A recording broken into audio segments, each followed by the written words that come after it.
All right. Okay, so wake up and smell the awareness. This is going to be a series of talks all about meditation. How many of you are practicing meditators? Raise your hand. A lot of people. So if you're not practicing in any formal meditation practice, I hope as an outcome of these talks that you'll consider meditation as integral to your spiritual journey.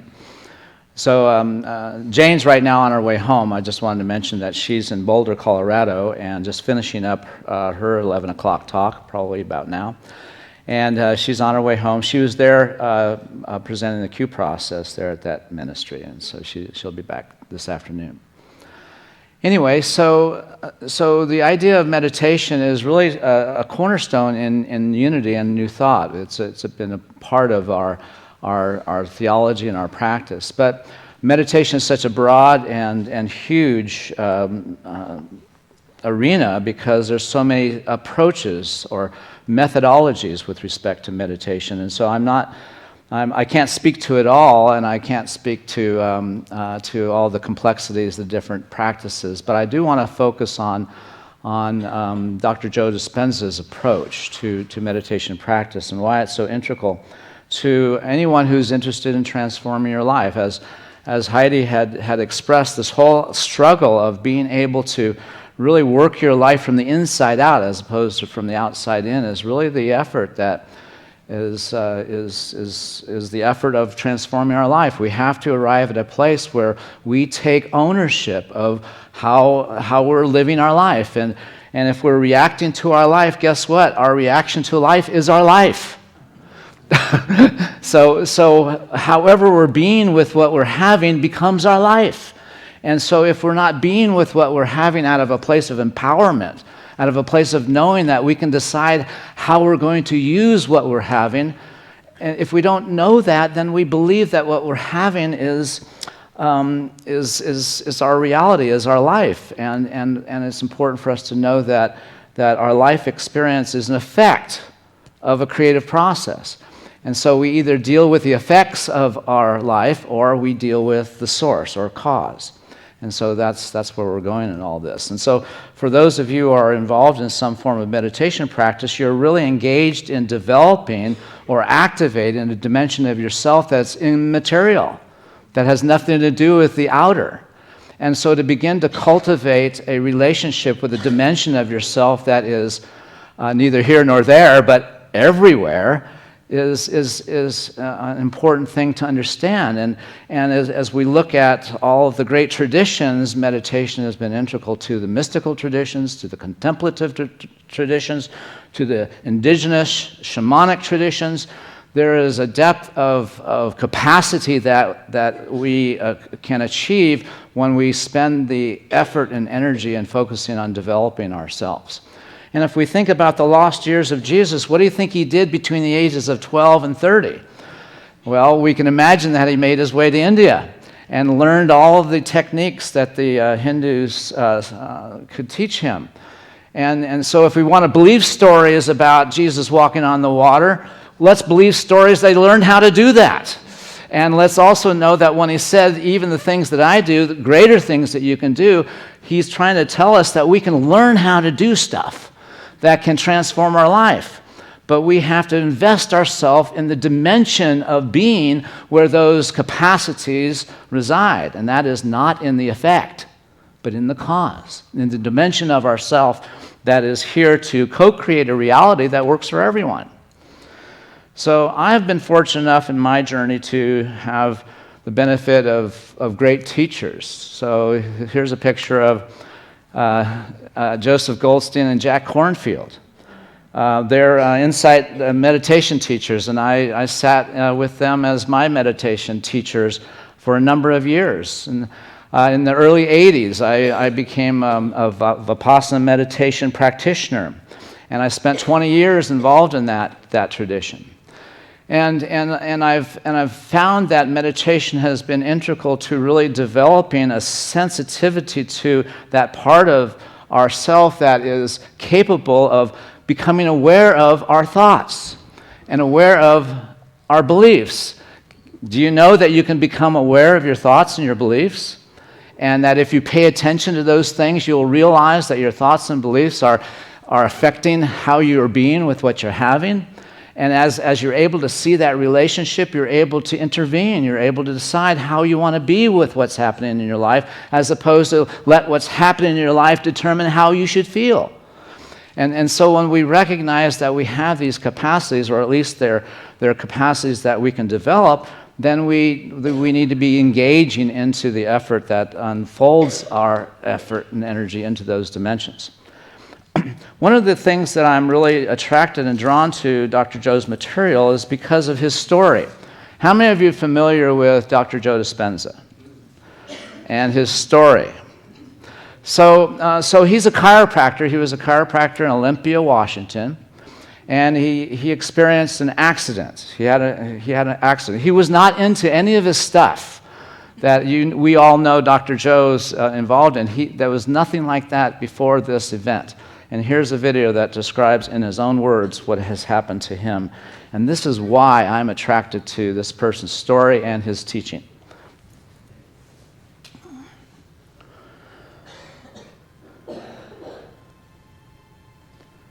In order for some of us to wake up, sound. Wake up call. And in 1986, I got the call. I was in a triathlon in Palm Springs, California, and I was in the biking portion of the race. And I was coming up to this intersection. So as I made the turn, a four-wheel drive Bronco going about 55 miles an hour hit me from behind and catapulted me out of my bicycle. The compressive force compressed 6 vertebrae in my spine. The prognosis was I'd probably never walk again, and that I needed a radical surgery called the Harrington rod surgery. If this had been anybody else, I probably would have recommended that they have the surgery, but this was me. I decided to check out of the hospital, and I just had this one thought, and the thought was the power that made the body heals the body. So I would start off in my mind reconstructing my spine vertebrae per vertebrae, and then I'd start thinking about living in a wheelchair. So for 6 weeks, I went through this incredible dark night of the soul because I couldn't really get my mind to do what I wanted it to do. And it would take me about 3 hours closing my eyes and reconstructing every single vertebrae and starting over again every time I lost my attention. At the end of 6 weeks, I went through the whole entire process without losing my attention. And it was like I hit a tennis ball in the sweet spot. Something clicked in that moment. I clicked. I started noticing significant changes in my body. My motor function started coming back, and my body began to change dramatically. And I was back on my feet in 10 weeks, and back training again in 12 weeks, and I just made a deal with myself. And the deal was that if I was ever able to walk again, I'd spend the rest of my life studying the mind-body connection and mind over matter. And pretty much that's what I've been doing since 1986. So he had an accident, and he reconstructed his spine, his vertebrae, with thought alone. It took him 10 weeks. And then the next thing that he did, spent the rest of his life documenting what he's discovered and how to use the mind in a way to really actualize all the human potential that we possess.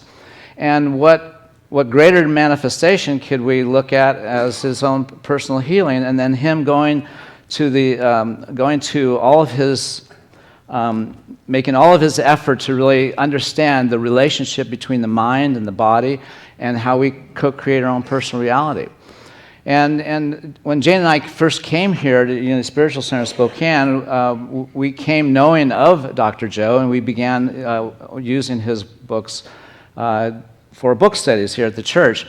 And then when I became sick with cancer, and so we naturally went to Dr. Joe and actually began to become his students officially to help give me the capacity to work with my illness as well.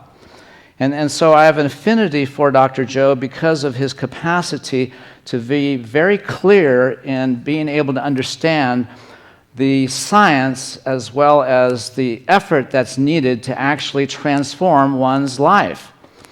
And when we recognize that any transformation that takes place in the context of a different mental context for how we're having our life. In other words, there's a new mind that has to come forth because the old mind that creates our current life conditions has to be upgraded, right? For there to be a different life. And so what constitutes an upgrade that enables us to have a different life experience? Well, part of that upgrade means that we have to make different choices, wouldn't you think? Makes perfect sense. If we're going to have a different life, we have to have different life experiences. And in order for us to have different life experiences, we have to have a different context for how we're having our life. Because if we're having our life as if it's against us, then we're living in a context of victimhood.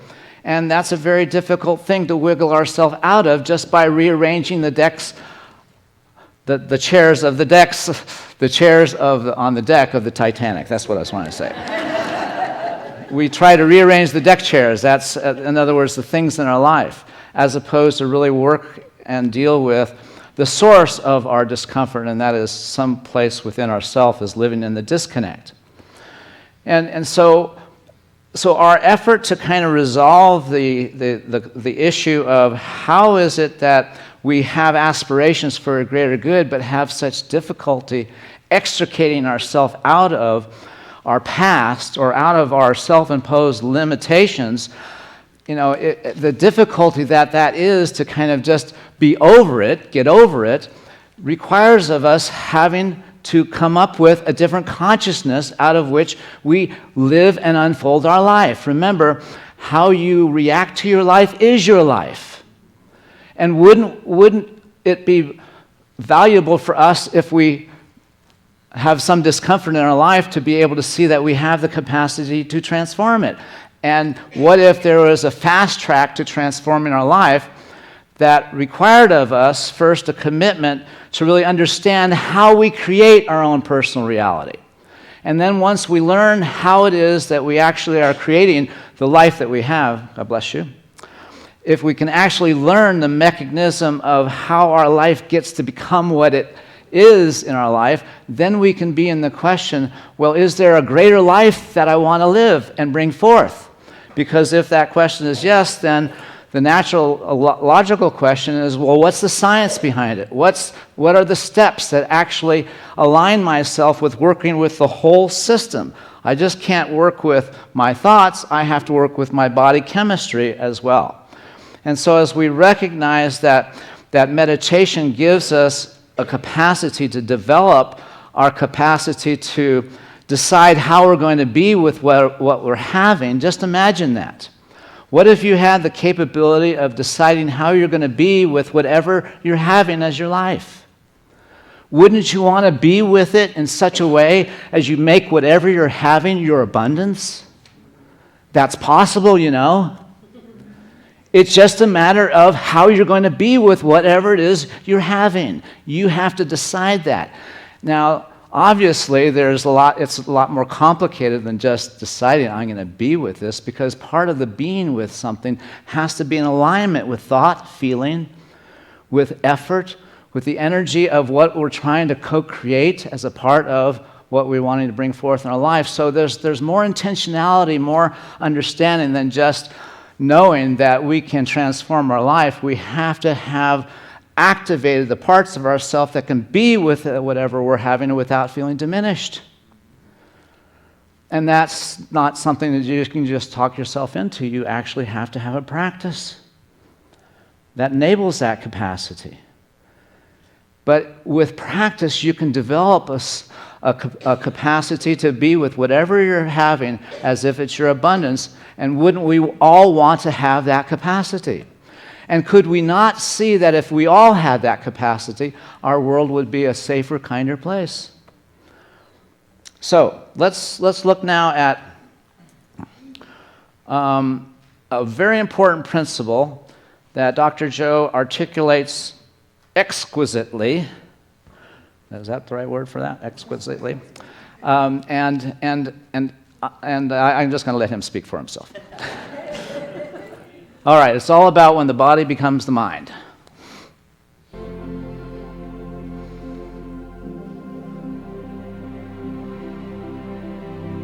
And so when you have an emotional reaction to someone or something, most people think that they can't control their emotional reaction. Well, it turns out if you allow that emotional reaction to last for hours or days, that's called a mood.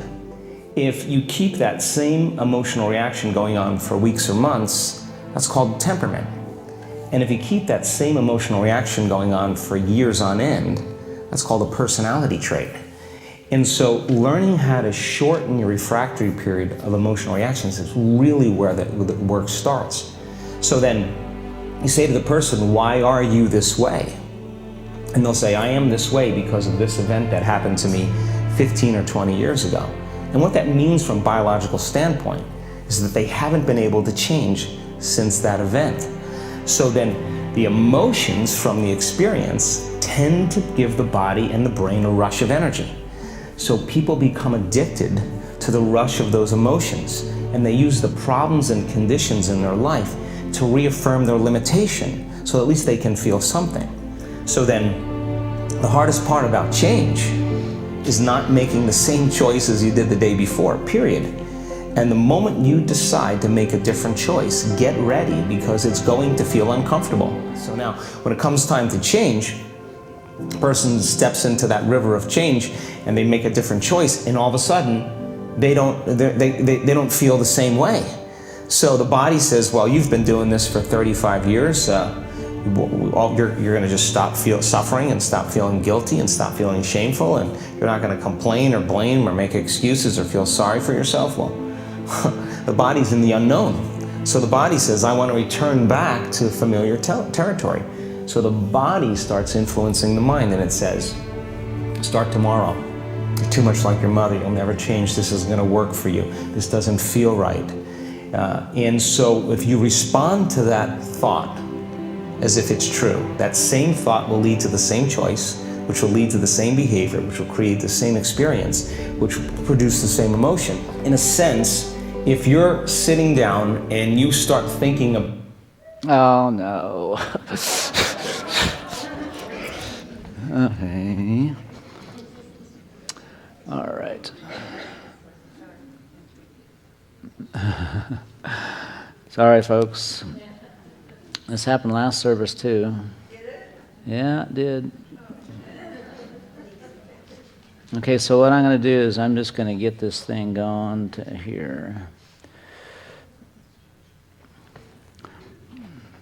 So let's just say he lands on this, the idea that we create our own personal reality, that the body-mind is this, as we can describe it, are these circuits of our habits of being, our habits of doing, our habits of having, our habits of feeling, our habits of believing, and our habits of perceiving. This is the unconscious body-mind. And when we're living and being run by these habits, then we're sort of encapsulated in our own self-system and trying to manage our outer life by rearranging the deck chairs, so to speak. I got that one right. Okay, and so as we look at this circuit, how we're having our life is constituted by how we're being with what's happening in our world and how we're having our life experience. And so most of us have our life against us. That's our default mode. And in part, that's the way the brain is structured, as Jane talked about last Sunday, about the default mode network, about this negativity bias. And so if we understand that our unconscious conditions body-mind is going to always have our life as if it's against us, we have to override that circuitry if we're going to break through and experience something greater. The bottom circuits are our proof, our rationale, our story as to how we're having our life. And as Dr. Joe talks about mood and temperament and personality that gets generated over us dwelling in these emotional states over long periods of time, we have to extricate ourselves out of that system if we're to transform our life, or if we're to step into a moment of being with what we're having that is not conditioned by our past. And so in a sense, if we think about meditation as being able to help us override this circuitry, these habits of being, then we can see that there's value in being able to develop a dimension of ourself that can operate independently of these circuits. That's the idea. At least that's the story I'm making up about why I like Dr. Joe's material, because it gives me a very concrete, specific focus on what I'm trying to do when I'm sitting in meditation. I'm trying to recondition a part of my circuitry that is living in the past. I want to bring it out of that experience of the past and begin to actualize these circuits in a different way. So let us just say, in his words, he calls it reconditioning the body to a new mind. So let's think about that for a second. The body is the circuits, as I just showed you the slide before. Think of your body. While we think of our body as a physical thing, it's also a neurological thing. It's also a psychological thing. It's also a biological, a chemical, electrical thing. And all of the things that we are make up the circuits of our self system that we have to work with if we are to transform our life. Otherwise, we just live in the past. And so the reconditioning of our body to a new mind means that we have to recondition what our body has been conditioned to feel and think when we are stimulated by an uncomfortable or difficult situation where heretofore our conditioning and program has this situation against me. And so I don't even get to think about it. I just immediately react. And so you have experiences in your life where that's the way it is. Something happens in your life and you're off. You're off your game. You're triggered.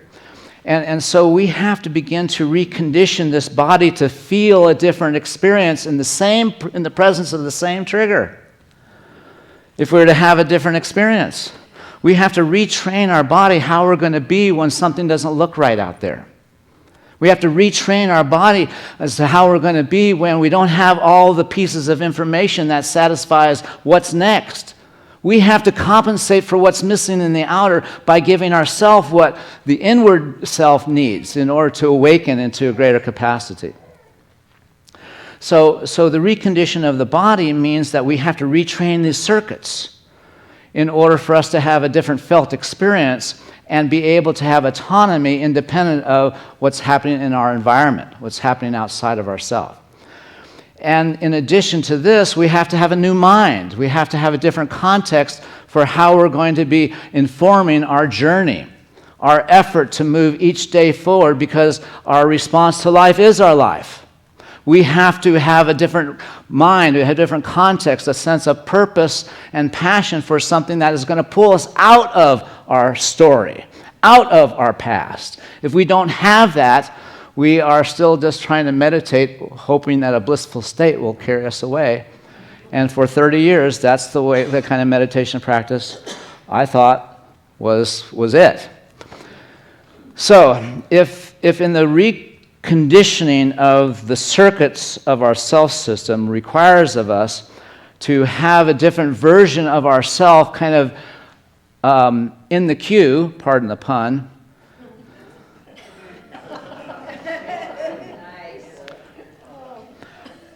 in order for us to have that, we have to have what, well, it's the next slide. I'll come back to this. We have to have a sense of being defined by a vision of the future. Can you see how important that is, to being pulled out of your own self? So our own self, we cannot use ourself to pull ourselves out of it. We have to use a dimension of ourself that is not tethered to our story or our past, because those voices will be still activated if that's the case. So we have to be able to come at this effort of reconditioning our body to a new mind by, let me go back to these circuits now, this other slide. So where are we? There we go.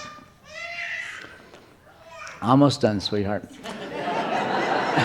So if we think about the habits of being, doing, and having as being the circuits that define how we're having our life, then we have to create a different kind of context for how we're going to have our life.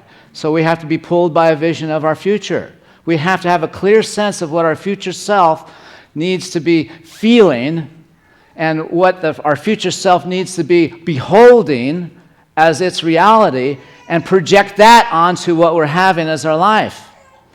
And so when we enter into the process of reconditioning the circuits, this is what we have to be able to work. We have to have a sense of what is our authentic being.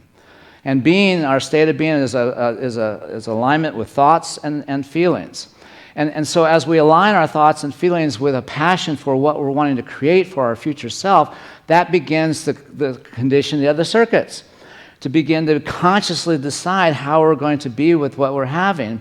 Knowing that what we're having is for us begins to condition our life as if it's always a blessing unto ourselves. And that begins to change what's going on inside of our head when we have the cognitive dissonance of a belief that we're not good enough.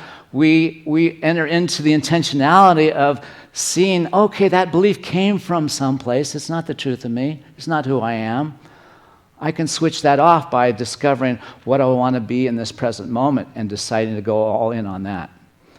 And so as we get into this idea of being pulled by a vision of our future so that we can step out of our predictable past, we have to have techniques, we have to have skills, we have to manage our attention and awareness. We cannot afford to allow a thought of limitation enter into our consciousness unknowingly, unconsciously. We have to be able to catch it and see how it has created an aspect of our life that is working against us, and so we can see the causal chain. We have to be able to connect those dots of our creative process. And we can't do that deeper work until we have a practice that helps us focus our attention not on ourself, not on our body, not on our identity, not on our stuff, not on any aspect of time or place. We have to be able to focus our attention on something that is not tethered to the outer, so that we can begin to actualize the part of our essence that is here to be unto our life a lamp or a light. And so I'll leave you with this next announcement, and that is Dr. Joe has created such a huge body of work that is basically conveyed in the context of his books and his audio CDs. And when I talk about Dr. Joe's meditation, I'm talking about listening to a recorded guided meditation. Now that's different than having a sitting practice where you're just either following your breath or doing loving kindness or having choiceless open awareness. This is actually listening, and the activity of listening is a part of the science behind transformation. The music that's played, as well as the way Dr. Joe facilitates how your attention and awareness is directed, is all a part of the science that's been created to help you exercise the muscles of your attention and awareness so that you don't believe ever again that you can have a situation and that you have to let that situation control how you're going to be. It gives you a sense of dominion over your life.